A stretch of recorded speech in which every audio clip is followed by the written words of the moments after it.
All right, so we're here today with Austin Kirk, Director of Business Development at FaureBrothers. Austin, first off, thank you so much for taking the time. No, thank you for having me. Of course. So I guess just to kick things off, why don't you give us a bit of a background as to yourself, kind of FaureBrothers, how you got into the space before you. So my background is kind of a bumpy road. Didn't necessarily go to college. Started as a truck driver, delivery driver, logistics, moved into chemical manufacturing. So I ran the shipping department, chemical manufacturing company, slowly worked up to business development, kind of hit my ceiling there. So then mutual contacts, got with FaureBrothers, been here about a year, and continue to move forward. So I got backgrounds kind of from the ground up in the logistics side of things. Awesome. Yeah, I've noticed that there's a lot of people who are in logistics didn't initially kind of plan on being in logistics, or they didn't ultimately start there. Yeah, nobody ever grows up saying I want to be in logistics when they're a kid. Exactly, right? But they end up there. So what would you say was kind of like the biggest learning curve, our biggest thing, kind of getting into the space that you had to learn, or biggest obstacle? So going from selling a product to selling a service, that was the big difference. There's a lot more that goes into it. In what aspects? So selling a product, you have your set prices. You are looking at, the consumers out there, what's your market, so on and so forth. And it's very fast paced. Whereas selling the space, obviously we have limited space. You're looking for quality over quantity, in my opinion, from how we sell warehouse space. So that's the big difference. Okay. And can you give us a kind of a background as to FaureBrothers as a company, kind of what you guys specialize in within the space, your target customers, what you specialize in? Yep. So FaureBrothers has been around since 1906. Family owned, still family owned. Fourth generation of ownership is coming up right now. We're kind of building a younger team to replace people who are retiring, and trying to build a team that we can grow together for 20, 30 plus years. The brothers that are moving into ownership are in their early 30s. So everybody's, fairly young in aspects of the industry standard. We own Gateway Warehouse, Great Lakes Warehouse, and Ileana Transit. So Gateway and Ileana are hazardous warehouses, whereas Great Lakes are food grade warehouses. All in the Chicagoland area, Calumet City, Hammond, Indiana. What kind of sets us apart is our ability to have temperature controlled storage as well as flammable storage. So we do class 3s, 4s, 5s, 6, 8s, and 9s. And on the food grade side of things, we are AIB superior, 980 out of 1,000. So that is it's a very high standard. And so, with that being said, do you find it easier? Like you mentioned, it's a lot harder selling a service than selling a product. Mm-hmm. You guys are very specialized. You have a well-defined niche. Do you find that makes it kind of easier to articulate what you offer, or kind of in that sales process? Yes and no. Yes, from the aspect of we know what we want, but no from the aspect of our market's smaller now. Okay. So how do you guys have kind of helped quite a bit. So how do you usually go about finding kind of those target customers, right? Because it's not a very, you're not finding, brands looking for hazmat storage on Instagram, the same way that you would like an e-commerce brand. So how does that look like from your end? So previously, a lot of it was word of mouth. We're a well-known company in the Chicago area, but recently we've been trying to develop target markets. Essentially your cold calling. Chicago area, anybody that could potentially make a product that would qualify for hazardous flammable storage, just get our name out there. Let them know who we are. You're going to get no more times than not, but now we're in their subconscious. If they need it, they know who we are. Okay. And that, that intake, that initial conversation, that initial reach out, do you find that with your call it specificity in the market, that it's a lot easier for them to understand what you do, and that there's not as much back and forth where they don't really understand or where you're not the right fit? Like, do you find that they understand, or at least do both parties understand if it's a good synergy from the get-go, just being kind of such a specialized provider? The ones that we are in communication with, yes. Now, a lot of calls that come to us first, no, we are on a completely different page. It takes weeks, potentially weeks, of back and forth just to get to what their true product is and for them to understand what we do. And why do you think that process does take so long? Or why does it take so long? I think it's I'm not going to say lack of knowledge, but not knowing too much about the warehousing industry. A lot of initial calls I get is, what are your base prices for storage? And that is the whole conversation. Yeah. Whereas, as a 3PL, we need a lot more information. So then that starts I go back with questions, they retrieve the questions, and the email chain is forever just to get down to where we need to be for sometimes ultimately for it to be a no. Yeah. Okay. And then I guess to kind of build off of that further, right, because ultimately it is kind of a two-sided game, right? Mm-hmm. Where there is some information that, or the way that 3PLs market themselves is kind of on a high level. So there is some information that isn't, call it present to a brand in that initial conversation. Is there things that you kind of focus on kind of controlling or gatekeeping throughout that process? Kind of, yeah, I guess we'll keep it at that. Kind of when you're reaching out, just sorry, sometimes my brain goes faster than my mouth. Yeah, no, you're fine. So kind of a little confused. So gatekeeping as far as like what information would I withhold from them? Yeah, so like when you're going back and forth with a brand, mm-hmm. There's ultimately so many different factors that go into actually being able to provide a quote or being able to know you're right away a good fit or not. Mm-hmm. Like when you're going back and forth, what's kind of impeding you from saying, hey, this is everything we need right away? And then for the brand to be able to provide that information.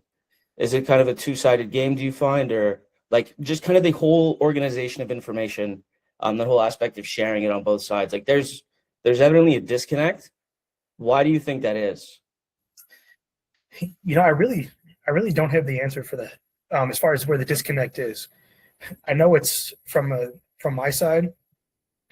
I would like to know, what's your inventory going to be, your product, the movement.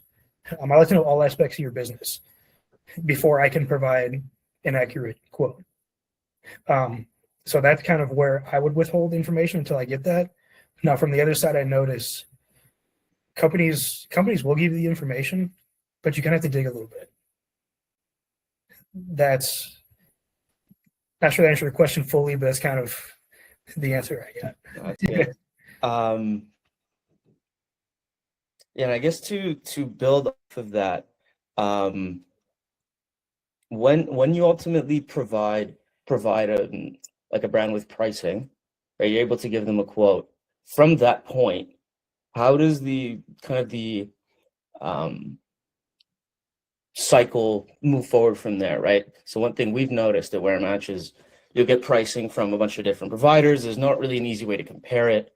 Mm-hmm. On your end as the 3PL, how does that look like for you?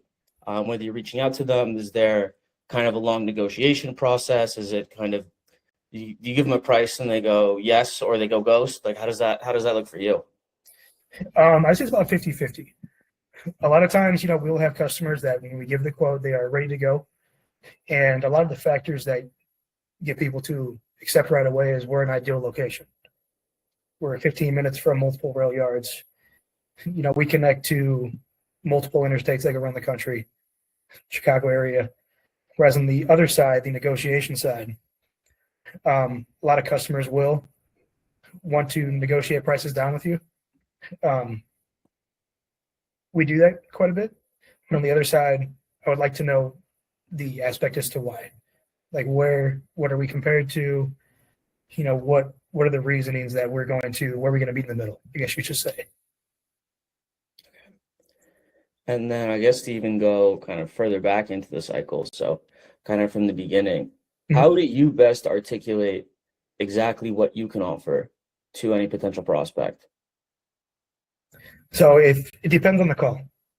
So if it's hazardous, for example, first thing I'm going to want to see is the SDS, what kind of products you have, so on and so forth. Then from that aspect, if they need class 3, your temperature is 59 to 82 degrees. I can specify and confidently say that we have certified hazardous storage for flammable materials that will be separated. We meet all regulations, and we have a space that will withstand and hold 62 to 65 degrees, which is in your parameters. And then I guess to kind of dig further into the marketing aspect, kind of, we've had previous conversations about kind of marketing being pretty archaic in the 3PL space. Why do you think that is? Why do you think that 3PLs kind of as a generalization are kind of marketing the wrong things, are not able to market themselves as effectively as companies in other industries? I just think that goes with kind of getting with the present tense, I guess you should say. For some reason, I can't tell you why, a lot of 3PLs seem 10 years behind in the marketing aspect. And we need to grow. Also, the other aspect I can see from the marketing standpoint is, 3PLs some aren't looking for quantity, looking for quality. So there's, not necessarily that need to project yourself to everybody. Instead of, you got to find the way to project yourself to the right people. Okay. And I guess to go off of that, do you find that there may be kind of a disconnect in the priorities that a brand has when they're looking for a 3PL partner, and then what a 3PL's priority is in terms of actually providing a service? Yes, I think that goes to the pricing standpoint a little bit. Your brands are looking for cheapest option possible, whereas they're not necessarily looking at, what you're able to provide as a 3PL. Somebody that offers a, ambient space warehousing versus somebody that can provide temperature hazardous material, those are going to fluctuate and vary drastically. And I also think that the pricing is not a set price across the board. So that's kind of where the disconnect comes, is meeting in the middle there. Which I believe that kind of answers your question. Yeah. Why do you think that pricing will ever be kind of a standardized thing? Right, because it's brands are really, like, let's face it, as quality matters kind of more than anything. Ultimately, like, you hear it all the time, the cheapest option may be the most expensive in the long run. But ultimately, brands are just fighting for price at the end of the day, right? They have margins. Their bottom line is to make money. So that being said, do you think that pricing will be kind of ever very standardized across the board, almost kind of similar to like the freight space with the spot rates and stuff like that? No, I don't think so. For the sole fact of every 3PL and industry leader that I've met, everybody's different. From the way your operations are ran to how you're structured, everybody kind of specializes in something different. So I don't think that will ever be uniform. If it does, fantastic, but I just don't see it happening.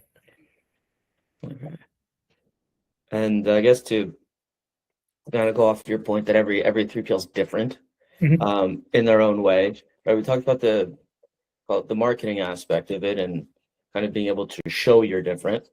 And in what ways do you kind of focus on articulating that? So, like, at least for you guys, being hazardous, offering flammable, temp control, food grade storage, having an extremely strong AIB score. How do you go about marketing that to the general public, right? Like, for example, on a cold call, you're not going to be going and kind of articulating everything to a prospect, right? So how do you best show that? So that is kind of shown after we get into the conversation with the public or the customer we're talking to. Once we establish what their needs are, then I can establish what we can help them in our scores on that. So, for example, if somebody comes to me and they need AIB space, well, we would be the right fit because, we take care of our warehouse. We have a 980 AIB score, superior score. We have experience in this, so on and so forth. So that's how we get it out as of now. As far as marketing that directly to the public, it's not necessarily done as much as it should be. Okay. And do you find that's kind of like an industry standard, if you will? Like, do you find that that's pretty general and kind of every 3PL's, call it key differentiator or competitive advantage, is really only discovered kind of later in that process? From what I've seen, yes. I can't say it's always the case, but yeah, when I go on other 3PL's websites, they're not marketing their AIB scores or anything like that. That comes later in the process. Okay. So I guess that's a good kind of pivot into getting into the technology aspect. Mm-hmm. That's, one thing that you've got all these lead generators and matchmakers and marketplaces that are popping up. What impact do you see them having on this space, specifically from a marketing perspective? Mm-hmm. So for lead generators, like yourself, in WearMatch, you guys do it better than most I've seen, as far as getting the name out there, providing leads, providing the right leads. That's the positive thing. The downside on other ones that I've seen, just kind of pivoting from that point, is they send you a lot of lead generators send you anything and everything, just particular to your region. So they're not necessarily finding the right fit. A lot of them, I know I've done, they know we're hazardous, they know we're food grade. That's the extent of it. No interest, no any more knowledge, anything. So whenever we get quotes, they usually don't work. Yeah. And then lead gen aside, in terms of the marketing aspect of it, being able to kind of show off your space in the way that you want to show it off, do you find that kind of these platforms, right? Not to focus solely on us, but do you find that it helps in a sense being able to kind of show yourself off to call the general public or to a particular set of eyes that you ultimately want to be reaching out to? Yes, absolutely. From the sole fact of consumers and brands that want warehousing space, they will go to somebody like yourself first, and they will have eyes on us. And from the marketing standpoint, and you guys in particular, the portfolio, the way that the technology is very prevalent in your company is huge in marketing for us as far as seeing everything in detail. And I guess to even go further into that, do you think that there's some things that a lot of these companies are missing from a technology perspective? So, all right, we'll talk about what they've done well, but is there something that you think that ultimately they're not going to be able to capture in such a broad space, in such a relationship-driven space, right? It's kind of hard to synergize that, So what's going to be hard to capture is the day-to-day stuff. Like for FaureBrothers, for example, we're a family business, and we treat our customers like a family. We're always available for communication. Once you get in with us, you will see that it's a very casual relationship, and we're always there to talk. It's not many steps you have to go through. You can get directly to me or anybody in this company, for example. Whereas I feel like it'd be hard to market that on a platform. You have to see them firsthand. It's one thing that I find is becoming more and more clear is that you've got such a broad space there's so much focus on, call it quantitatives, metrics, but it's also at its core an extremely relationship driven space. Yes. I guess to even go off of that, do you find like I'll see it all the time is where 3PLs will always market kind of their order accuracy and like metrics like that. You find at the end of the day that like marketing that stuff like, forgive me for being blunt, but like actually matters, right? Every 3PL is in the business of fulfilling orders properly. They're in the right. If they weren't, they wouldn't be in the space. Yes. Right? So yes. You find in that aspect they're kind of barking up the wrong tree. Not necessarily. The 99.7% to 100% accuracy standpoint, everybody looks for that because it is a standard, but you need to be able to prove that you can do it. Because there's a lot of warehouses and customers that we've received that have left 3PLs for that exact reason. They could not hit the marks. Okay. I guess to kind of move forward into more personal aspect, what is like a day in the life look like for you? Are you on the warehouse floor? Kind of what does that whole like what does that look like for you? So majority of my time is spent right here in this chair. A lot of calls, a lot of customer relations. I do the contracts as well, pricing, and trying to keep in line with the day-to-day stuff. At any given week, me and the rest of the business development team, we try to visit every warehouse. We want to get on the floor, see the product, see our employees, stay in good contact. It's important for us to know what the product looks like and how the operations go so that we can know what we're talking about with the customer as well as pricing. And we know exactly what we're getting into. We try to keep it we try to stay as close to the product as possible, while being able to still be in this office, if that makes any sense. Yeah. And how,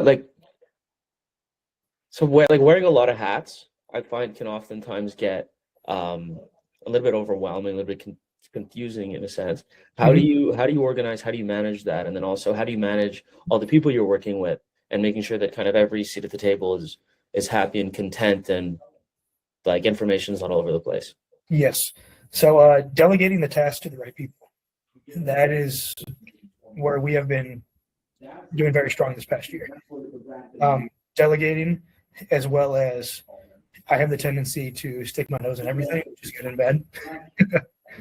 So if it's something that I know is more on the operations side, but the customer reaches out to me, I know that I need to get our VP operations involved. Like you said, wearing every hat is overwhelming, and it's just not sustainable. It's not in the long run, but at the end, productivity is going to go down when you do that. Yeah. And I guess to even go a little bit deeper into that, was there something that you find coming into this space, being in the position you're in, that you really had to learn fast and kind of figure out just to keep things rolling, to keep everyone above water? Yes, that would be more on the contract and fine print side. The way that everything is formatted in the warehousing space, as far as your T&Cs and your rate structure, that was a quick learning curve for me, which went well, but that's a lot different than selling a retail product. Okay. And in what sense was it kind of difficult to figure out? The structure part of the T&Cs, as far as, your terms, when I'm in my previous job, we're selling a product. Once you get the sale, you're officially done. Keep a good relation and continue to try to build. Whereas in the warehousing side, you have multiple year contracts that you're keeping up with the same thing every single day. Might have worded that a little wrong, but that's kind of my perspective on it. No, I get what you're saying. It's a lot more intricate. Yes. I guess to go deeper into that, who's deciding on terms most of the time? Is it always the brand? No, so we have our standard terms and conditions. That's what we try to go with. Obviously, there's times where we will stray from that, but we try to keep it similar across the board. Everything's pretty much an industry standard, and I think you'll find that across a lot of 3PLs is there's a standard when it comes to terms and conditions. They don't change too much. Okay, and what are those standards? Because a lot of this, kind of to bring it back to what we were talking about before, but a lot of information isn't shown kind of at surface level to a lot of brands, but call it a lot of things are very industry standard. Everything's very set in stone within the 3PL space, but to the outer to the rest of the world, it isn't as present, if you will. What is kind of the standard, like you mentioned, when you're deciding on term? Like the length of the term can vary, but as far as your internal things like your acceptance, your termination clause, liability, that seems to be pretty standard across the board. Now, as far as on that, can't really dive too deep into that. Yeah. And is it is there a lot of performance-based metrics revolving around that? Like when you're setting a contract, are there clauses for order accuracies or turnovers, or even kind of on the flip side for the brand to actually be right? Say that you're signing a contract and they're doing 20 FTLs a month, and then ultimately it's 5. Right? Are there things in place for you guys as well, to make sure that kind of both sides are being transparent and what they said is actually what's being executed? Yes. Yeah, we keep track of that. You are able to go back in, have a meeting with your customer and discuss what's going on, discuss why from the start your pricing was the way it is, and like if we're meeting their marks, if they're above their marks, great. If they're below, discussions, we can adjust on that. Okay. And how do you allocate? I always find it interesting that in warehousing, you've got multiple different customers, well, fluctuating demand. So like to forecast space is not linear at all. How do you guys, I guess my first question will be, are you guys more focused on having a lot of customers, having a smaller group of customers? And then B, how do you actually forecast that demand? How do you work at there's always gonna be fluctuating space, right? Yeah, we like quality over quantity and long-term relationships. That's what we like. We've had customers that have been here for 30 plus years with us in a partnership. So we've kind of learned, if you're a seasonal customer, when they're going to pick up, how they are looking, and we can adjust based on that. Newer customers, it takes a little bit of time to determine their volumes and where they're going to be. So we try to keep a little bit of room. 100% have your space 100% filled is almost not plausible. A little bit of wiggle room. Now, this past year has been a little more difficult with tariffs and everything going on, and it's been not as consistent. But overall, we can usually tell by, do they move more in the winter? Do they move more in the summer? They're in this building. We should have this space available. We should need this space for the month of July. It's kind of a month-to-month basis to where we are adjusting, our space reports and where we need to be and where we're at. Okay.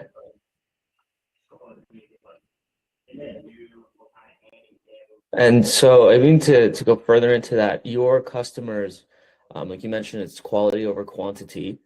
Are they're more so very established businesses kind of in the space, right? Yes. So are they customers who have kind of never used a 3PL, or are they customers to where they use kind of 3PLs maybe all over, and they know kind of what they want and what they need? Yeah. A lot of ours have, are established businesses, and they have warehouses in, a lot of major regions in the United States. So they are pretty familiar with the way it works, what they want, what they need, your service, what they require, what we require, so on and so forth. Okay, so so that discovery process, would you say, like compared to your average 3PL in the industry, like for you guys, it's a lot easier to get through that initial discovery process? Let's say your ability to actually, we'll call it that conversion rate from initial discovery to actually being able to accommodate them is kind of much higher. Yes, which I believe. So let's go back to your question, just because I was a little confused. Yeah. So you said discovery rate. Yeah. So like for you guys, like knowing that your customers are kind of a lot more educated, if you will, do you find that it's a lot easier, like you're wasting a lot less time, like barking up the wrong tree, kind of the fact that they know what they're looking for, they know what they need, so that way it's a lot easier for you to figure out if you're a fit for them or not. Yes. Yeah. With our established customers, we've learned that a lot of newer customers, I guess, kind of pivoting from that a little bit, you're almost never going to get the exact answer of what you're going to store. Something is going to be off, from the initial volume to the turns to anything and everything. But once they get established, and like the customers we've had for 10 plus years, we know exactly what we're getting into and they know exactly what they're getting into. Very easy to plan. Okay. And like, if you were able to, kind of a hypothetical, but if there was one thing that you could kind of do so that every single brand that reaches out to you or that you reach out to kind of makes that whole initial discovering process or sourcing process a lot easier, what would it be? Like, what would be something that you would kind of change or think that kind of should be focused on to make it a lot more transparent, a lot more efficient? The RFP process, a little more detailed on that aspect. We have our RFP we use. Now, getting the questions are in there of what we need answered. Getting them answered is another thing. That's what I would like to change. I don't know if it's possible, but getting the answers up front. Okay. And why do you think that it's not, like, they're not being filled out kind of properly? Do you think it's a lack of education? Do you think it's kind of overwhelming, like your information overload all the time? Like, do you think it's that, or? Yeah, I think it's a lot of, it's overwhelmed. We have a lot of questions on ours, and it can also go back to a lack of knowledge. So far, if somebody's used to, they're looking for a 3PL for the first time, they might not know what their terms are going to be. That could be a foreign concept to them. They might not know what they're looking like for monthly inventory. It's getting that up to speed. And if they've never been to 3PL, it's understandable. It's questions they've never had to have answered before. Yeah. So how would you go about kind of changing that aspect for them, right? Because those are brands who ultimately at the end of the day are potential clients. Yes. But a lot of 3PLs are going to turn them down just because they may not actually know, that the brand might not actually know what they need, just because they've never used a 3PL before. Like, what would you say is kind of the biggest thing to ultimately convert those brands? What I found works the best from my side is what we're doing right now. A conversation face to face. And then I can break it down and, explain it to them.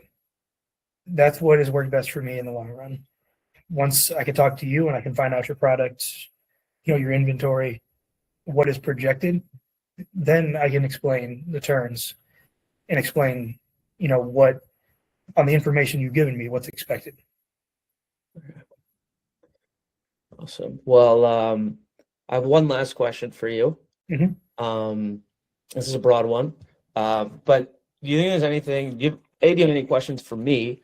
And B, do you think there's anything that I maybe missed in asking you that you kind of wanted to talk about? Call it you got an open mic. Yeah, no, I mean, we've covered quite a bit, kind of a little bit about, FaureBrothers and everything that comes with it. Nothing too much to elaborate on, just, we're continuing to grow, continuing to evolve, in the technology side, with WearMatch and so on and so forth. Nothing really much I'd add. Awesome. Well, sounds good. Well, I appreciate the time, Austin. It's been great. Thank you for coming on, and let's hope this goes viral and we get a million views. That's right. Yeah. It's been a pleasure. I appreciate it. Yeah, thank you, Matt. Thank you for your time.